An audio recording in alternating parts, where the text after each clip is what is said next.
네, 안녕하세요. HLB 말씀드리겠습니다. 자, HLB가 약간 흔들린 정도입니다. 그러나 낙폭 크지는 않고요. 한 1% 정도의 조정 정도에 불과했던 모습인데 최근에 사실 밑에서부터 시작하면 한 3배 정도 오른 거죠. 고점 기준으로 본다면. 그리고 여기 3만 원대부터 따진다면 그죠? 근데 3배 정도 오른 다음에 그런 다음에 소폭 이제 하락한 겁니다. 소폭 하락한 것인데 이제 뭐 본격 조정이 온 게 아니냐 이런 얘기들도 흘러나오고 이 말이죠. 그 주가는 제가 항상 말씀을 좀 드려왔지만 불안의 벽을 타고 오르는 것인데 이게 조정이라고 볼 수도 없고요. 약간 흔들고 다시 또 치고 나가는 그런 패턴이 충분히 예견될 수 있는 상황인데도 불구하고 이런 정도 조정에 호들갑 떠는 사람들도 있어요. 자, 그건 좀 아니다 싶습니다. 그죠? 자, 오늘 제가 드릴 말씀은요. 제가 그 최종 리뷰 날짜가 M증권사에 의해서 나왔다. 이 말씀을 제가 드렸습니다. 그죠? 이게 중요한 건데요. 그래서 날짜까지 이제 기입이 돼서 나왔다. 이렇게 말씀 좀 드렸잖아요. 근데 요건과 관련해서 수정 상황이 나왔습니다. 수정 상황이 나왔어요. 그래서 제가 그 원본을 다시 여러분들한테 오늘 시간을 통해서 말씀을 좀 드리도록 하겠습니다. 제가 말씀을 좀 드렸죠. 너무 일찍 최종 리뷰가 나오는 것이 절대 좋지 않다. 주가가 힘을 좀 내고 올라갈 시간을 좀 부여해 줘야 된다. 이런 말씀을 드렸지만 자, 그 건과 관련해서 일단 수정 상황이 나온 것을 제가 그 물증을 제가 공개를 할게요. 이게요. 수정 상황이 나온 것이 제가 아까 말씀드렸다시피 나쁜 게 아니라 제가 볼 땐 좋은 겁니다. 예. 그거 이따가 제가 다시 말씀드릴게요. 그래서 오늘은 그 부분을 중심으로 제가 말씀 좀 드리도록 하겠습니다. 그리고 영상 후반부에는 매집주를 말씀을 드리니까 HLB 이외에 이 종목에서도 대박 한번 내시기 바랍니다. 매집주입니다. 자, 그러면 HLB 말씀을 좀 드리겠습니다. 제가 이제 지난 시간에 분명히 이제 말씀을 올렸습니다. 여러분도 잘 알고 계시리라고 보는 그런 부분이고, 여기 이제 제가 이전 동영상에서 메리츠 증권에 대한 데일리 리뷰, 그 건이죠. 그 건과 관련해서 이 6번 항목에 대해서 제가 말씀을 드렸습니다. 그죠? 네, 그래서 여러분도 아마 잘 알고 계시리라고 보여지는데 조금은 확대를 해서 보면 이제 이 건이잖아요. 그죠? 근데 여기 보면 3월 1일 날 LCM 그러니까 라스트 미팅을 갖는다 이거죠. 최종 리뷰가 이때 그러면 나오는 것이다. 이렇게 우리가 생각할 수 있는 거 아닙니까? 근데 여기 보시다시피 3월 1일 날 파이널 리뷰 그리고 5월 16일 날 신약 허가 이렇게 나왔단 말이에요. 그래서 우리가 3월 말까지로 사측에서 HLB 측에서 얘기한 거로 분명히 알고 있는데 여기에는 3월 1일 파이널 리뷰라고 나와 있기 때문에 사실 그러면 이럴 가능성도 좀 있지 않느냐, 좀 조기로 좀 땡겨져서 나오는 거 아니냐, 이런 생각을 하게끔 하는 그런 부분이기도 했습니다. 근데 이 건이 수정 상황이 나왔어요, 여러분. 그 수정된 그 화면을, 캡처된 화면을 제가 지금 여러분 보여드리겠습니다. 자, 요거는 6번 항목에 대한 아까 그 오류가 있었던 부분에 대한 건을 다시 한번 캡처해서 여러분들한테 보여드리는 거고요. 그리고 그 수정된 것을 좀 보겠습니다. 네, 수정된 것을 제가 보여드리는데요. 자, 제가 바로 보여드리겠습니다. 바로 요겁니다. 자, 메리츠 증권 시황 해가지고 이제 담당자가 수정을 한 건이 나왔습니다. 리보세라니 플러스 카밀레이주맙 신약 허가 관련 FDA 주요 일정 해가지고 나왔죠. 그래서 여기 보시면 파이널 리뷰가 2024년 3월 날짜가 안 적혀 있죠. 날짜가 안 적혀 있고 파이널 리뷰라고 나와 있습니다. 그러니까 요것이 바로 그 수정이 된 거죠. 이전 영상에서 제가 그 데일리 리뷰에서 봤듯이 3월 1일로 명기했던 그런 오류를 수정을 했습니다. 이 밑에 보시면 HLB 리버스라니 플러스 카밀레이주맙 파이널 리뷰는 3월 1일이 아니라 3월 중으로 수정합니다. 여기 그 본인의 성함과 함께 나와 있죠. 나와 있습니다. 단순한 어떻게 보면 해프닝으로 우리가 귀결이 된 부분이라고 생각이 됩니다. 그래서 물론 실수를 하려고 한 건 아니지만은 그렇게 됐었던 그런 부분입니다. 이 메리츠 증권 우리가 좀 신뢰감이 좀 떨어질 수 있는 그런 부분인데 그럴 수 있다라고 봅니다. 그래서 우리는 사측에서 얘기하는 게 가장 정확하다고 봐야 돼요, 여러분들. 앞으로도 사측의 진양건 회장이 얘기하는 것이 정확하다. 네, 이렇게 앞으로도 좀 봐야 되겠다는 말씀 좀 드리고 싶고요. 3월 1일에 최종 리뷰 나온다는 것은 해프닝이었고 제가 말씀을 좀 드렸다시피 결국 3월 1일 날 나오게 되면 주가가 올라갈 시간 없어. 그죠? 예, 적당히 뜸을 들여서 나오는 것이 좋다. 이렇게 말씀을 좀 드렸잖아요. 그래서 여하튼 한 3월 말경에 그냥 일정대로 좀 나오고 그리고 FDA 승인도 5월 16일 날 일정대로 좀 나오는 그런 건이 오히려 낫지 않겠나. 저는 그렇게 생각을 하고 싶어요. 예, 그래서 제가 이 부분에 대해서 지금 이제 정리를 해서 수정했다는 건의 말씀을 이제 드렸습니다. 네, 아시겠죠? 자, 그리고 좀 내려서 좀 안타깝기는 한 그런 부분이고 사실 그 같은 바이오 쪽에서 알테오젠 네, 이게 이제 급등을 하면서 기술 수출권 때문에 그래서 이쪽으로 매기가 좀 가다 보니까 지난 금요일에도 그렇고 그리고 월요일에도 그렇고 좀 흔들리는 모습이 발생했던 겁니다. HLB가 그죠? 네, 우리가 그런 부분들은 무시할 수는 없다. 이런 얘기입니다. 지금 현재 보면 코스닥 시총 상위 종목이 HLB 다음에 알테오젠이에요. 그죠? 물론 시총 차이는 분명히 납니다. 지금 HLB가 10조 그리고 알테오젠이 한 8조 막 그 정도입니다만은 얘 쪽으로 매기가 좀 들어가다 보니까 HLB가 조금 흔든 거죠. 그러니까 제약 바이오를 사는 어떤 그 매수 그 량이 일정할 수 있죠. 일정할 수 있습니다. 일정할 수 있고 HLB로 매기가 쏠리면 HLB가 이만큼 가져가면 그러면 이제 나머지 알테오젠과 같은 나머지들이 이쪽에 위치하게 되는 거니까 그만큼 HLB가 강력하면 다른 제약바이오 종목들은 시원찮고 대신에 알테오젠이라든가 다른 시총주들이 이만큼 올라서 시장의 체력을 잠식하면 그러면 HLB는 그 시장의 매기가 일정한 거니까 좀 쫄아들 수밖에 없으니까 좀 하락할 수 있는 겁니다. 뭐 신약 승인과는 별도로 생각하다면 그 정도 개념으로 생각하실 필요가 있고 이 마이너스 1.14% 정도의 하락은 그런 정도로 보시는 게 좋습니다. 제가 이전 방송에서도 금요일날 알테오젠 영향이 좀 있었다 이렇게 말씀 좀 드렸었죠. 그거예요. 다만 지금은요 여러분 전체 시장을 제약바이오가 주도를 하는 겁니다. 그죠? 주도를 하는 거예요.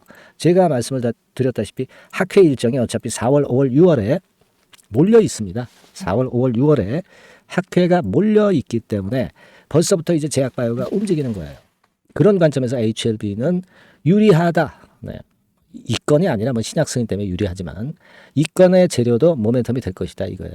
이거는 2023년도 학회 일정입니다. 근데 2024년도 날짜 되게 비슷해요. 그리고 학회 순서는 항상 같습니다. 일정해요.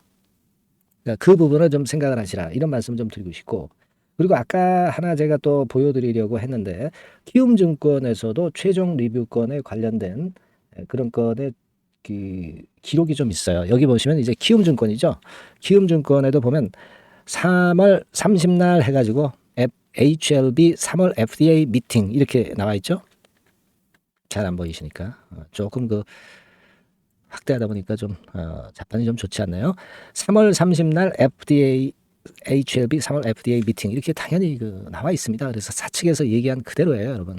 그러니까 그 부분을 일단 생각하시라는 말씀을 좀 드리고 싶고 그리고 이 HLB 장 끝나면 시간외들 보시는 분들이 있는데 시간에 보지 마세요. 거래도 안 되는 거 신뢰성도 없는 데입니다. 절대 보지 않는 것이 당연합니다. 그렇게 하셔야 돼요. 그리고 이제 공매도 같은 경우는 글쎄요, 뭐 그 큰 변화는 없었던 것으로 그렇게 보이죠. 여기 보니까 2월 21일 기준으로 381만 주.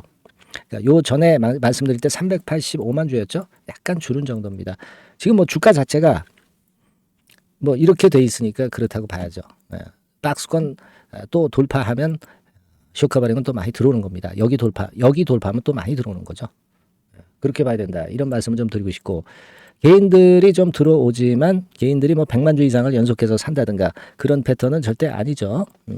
그런 모습이기 때문에 우리가 이런 개인들의 동향에 크게 부담을 가질 이유는 아등의 이유도 없습니다. 이렇게 말씀을 좀 드려요. 아시겠죠? 그리고 제일 중요한 거는 제가 강조를 자꾸 드렸지만 결국은 이거죠. 결국은 여러분도 아마 다 잘 알고 계시죠.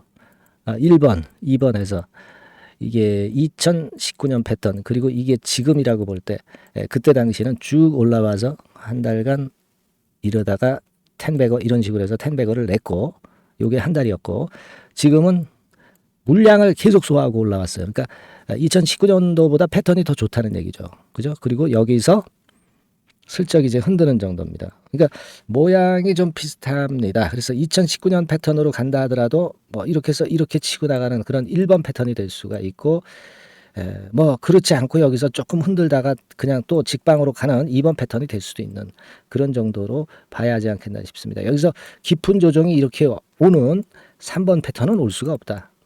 그렇게 말씀을 드렸죠. 왜 올 수가 없느냐. 결국 지금 HLB는 엄청나게 큰 테마입니다. 이런 거는 3봉을 쳐야 그래야 상투다 이런 얘기예요. 예. 이게 아주 명약관화한 제가 말씀을 드렸던 요지죠. 예, 그걸 생각하실 필요가 있고 물론 갑작스럽게 뭐 악재가 나온다든가 막 그런 건의 재료가 나올 수도 있어요. 그래서 우리가 여러분과 저가 같이 소통을 하시면서 실시간 문자를 받는 이유가 바로 그겁니다. 아시겠죠? 네. 그래서 아직도 그 HLB라고 보내주지 않으신 분들은 HLB라고 문자 꼭 주셔서 소통을 계속 하시고 실시간 정보를 계속 받으셔야 됩니다. 그래야 견뎌낼 수 있어요. 그래야 털리지 않습니다. 네, 아시겠죠? 네, 그리고 응원 문자도 많이 보내주시고요. 그랬으면 좋겠어요. 네, 자, 그리고 제가 매집주 말씀을 드린다고 그랬어요. 매집주 매매 잘하셔서 좋은 결과 있으시기 바랍니다. 말씀드릴게요.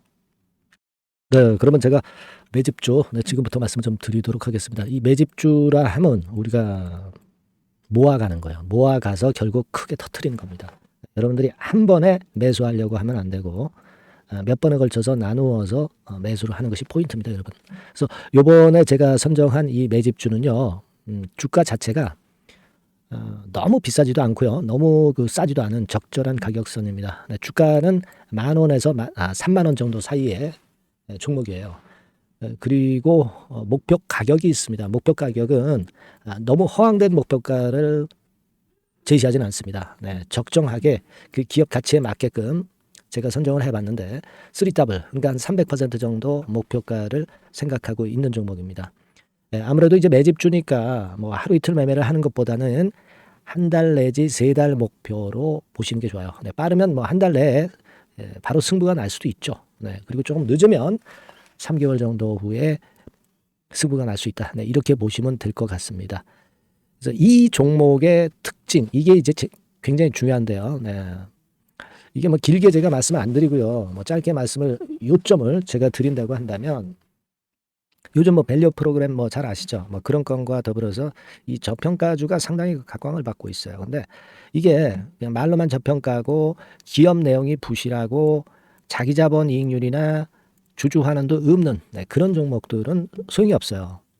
그러니까 주주 환원율이 좋고 배당도 좀 높고 그리고 실질적으로 뭐 PBR 수치라든가 이런 것들도 낮은 종목, 이게 진짜다 이런 얘기예요. 그리고 많이 오르지 않은 종목, 올라갈 여력이 있는 종목, 이런 종목이 중요한 겁니다. 그래서 거기에 합당한 종목을 제가 찾았어요. 저평가 종목이면서 주주 환원 의지가 있고 또 주주 환원을 실시하고 있고 해마다 고배당이 확실하고 이런 종목입니다. 그리고 매출하고 이익도 안정성이 지속이 되고 있어요. 이 매출하고 이익이 들쭉날쭉하다면 의미가 없어요. 잠깐 저평가됐다가 매출 이익도 안 좋을 때 뭐 일단 저평가 해소되면 그 아무런 의미도 없죠. 그죠? 그래서 요거는 잠깐 제가 그 차트를 보여드리면은요. 제가 차트를 한번 여러분들께 보여드리도록 하겠습니다. 요 차트를 한번 보시고 여러분의 진짜 구미에 맞는 종목인지 요거 생각을 해보실 필요가 있는데요. 자, 요거죠. 매집주입니다. 매집주 제가 오늘 소개해드리고 있는 거고 이게 이제 일봉 차트나 월봉 차트는 아니고요. 뭐 주봉 차트입니다. 주봉 차트 최근에 불붙기 시작했어요. 밸류 프로그램 건으로 좀 불붙기 시작해서 또 많이 올랐다면 문제가 되지만은 많이 오르지 않은 그 모멘텀이 있다. 그리고 지금 보면 5주, 20주, 60주도 수렴을 하면서 정배열 패턴으로 주봉이 이제 시작되는 패턴이다. 그죠? 그래서 아마 주가는 새 역사를 지속해서 쓸 가능성이 좀 높지 않겠나. 이렇게 보고 있거든요. 요 종목에 여러분들이 주목할 필요가 있습니다. 뭐 ROE 같은 경우는 20 내지 30% 정도예요. 여러분, 이 ROE 이걸 왜 말씀드리냐면요. ROE 같은 경우가 30%대 정도라고 한다면은요. 우리가 PBR 같은 경우가 대개 한 3배수까지 적정 주가를 보는 겁니다. 여러분 아시겠어요? 예, 그러니까 ROE가 30%라고 한다면 그 자산 가치가 만일 10,000원이다. 네, 그렇다고 한다면은 이게 3만 원 선까지 갈 수 있다고 보는 게 되게 기본적으로 ROE와 PBR과의 관계입니다. 네, 그걸 우리가 명확히 아시고 매매를 하셔야 돼요. 그리고 제가 아까도 말씀드렸죠. PBR이 물론 이제 0.45 내지 0.9배수에 속한 종목인데 이 배당이 없으면 이건 주주환원이 제대로 되고 있지 않다는 의미이기 때문에 배당하고 같이 봐야 돼요. 배당하고 자기 자본 수익률하고 같이 봐야 된다는 겁니다. 예, 그 점 꼭 생각하셔야 되겠고 거기에 맞는 종목을 제가 추출을 한 겁니다. 그리고 퍼 배수 자체도 3 내지 7배 범위입니다. 자, 그렇기 때문에 이익성 면에서도 또 가치적인 면에서도 이익성 면에서도 모두가 좋은 조건에 해당이 된다는 얘기예요. 배당 그렇죠. 주주환원 의지 있죠. 매출과 이익 안정성이 있죠. ROE 좋죠. 그렇죠? 자, 여러분 이 종목은 꼭 같이 하셔가지고 대박 한번 내시고 그런 매매를 좀 했으면 좋겠습니다. 자, 이 매집주를 원하시는 분들은요. 여러분들 제가 밑에 전화번호를 잠깐 보여드릴게요. 네, 자, 이 번호로 문자를 주시면 돼요. 네, 매집이라고 문자를 주시면 됩니다. 아시겠죠? 이 번호로 매집 간단하죠? 네, 여러분 매집이라고 문자 주시면 제가 이 종목 말씀을 바로 드릴 것이고 그리고 언제 사고 언제 파는 거냐 이런 것들 끝까지 제가 케어를 할 거예요. 추천만 해가지고 내팽겨쳐 두는 게 아니라 여러분들이 매도를 끝까지 할 때까지 케어를 할 겁니다. 네, 매집이라고 문자 주시는 분들에게는 최선을 다해서 케어를 하겠습니다. 아시겠죠? 여러분 감사합니다.